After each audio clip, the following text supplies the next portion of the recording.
The crystalline beings of Zephyria had observed humanity for 3 centuries, cataloging their wars, their conquests, their endless appetite for destruction.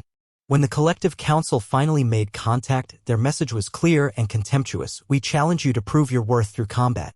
Show us the violence that defines your pathetic species. Admiral Sarah Chin stood before the quantum communication array, her weathered face betraying no emotion as the alien ultimatum echoed through the command center. Around her, officers exchanged nervous glances, their hands instinctively moving toward weapon controls. The Zephyrians had provided coordinates, a barren moon in the Kepler system where their champion awaited. "They want to fight," muttered Commander Rodriguez, his jaw clenched. "After everything we've learned, everything we've built, they still see us as nothing but barbarians." Chen nodded slowly. Humanity had indeed spent millennia perfecting the art of war, but the past 2 centuries had taught them something far more profound. The species that had once turned Earth's surface into a nuclear wasteland had evolved beyond their ancestors' wildest dreams. "Prepare the harmony," Chen ordered, her voice cutting through the tension. "And send word to the Peace Corps. We're going to give them exactly what they asked for." The journey to the Kepler system took 18 hours through hyperspace. During that time, Chen reviewed the files of her chosen representative, not a soldier, not a warrior, but Dr. Elena Vasquez, a conflict resolution specialist whose grandmother had survived the water wars of 2089.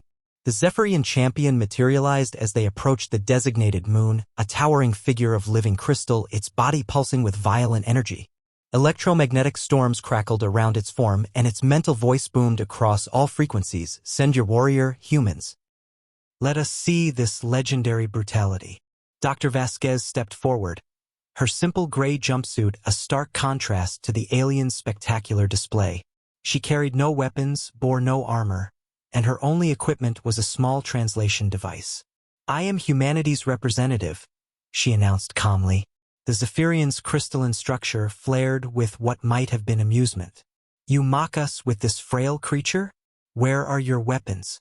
Your battle cries? Your instruments of death?" Vasquez sat down cross-legged on the moon's dusty surface, her expression serene. "You demanded conflict. You wanted to see what defines us as a species. This is it. This is what?" The alien's voice cracked like breaking glass. "Our greatest conflict," Vasquez replied. "The one we fight every single day, the battle against our own nature. You studied our history, saw our wars, our violence.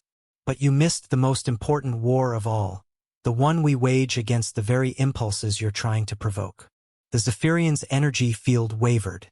"You speak in riddles.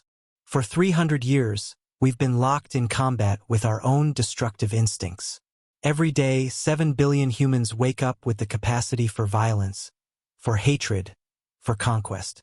And every day we choose differently.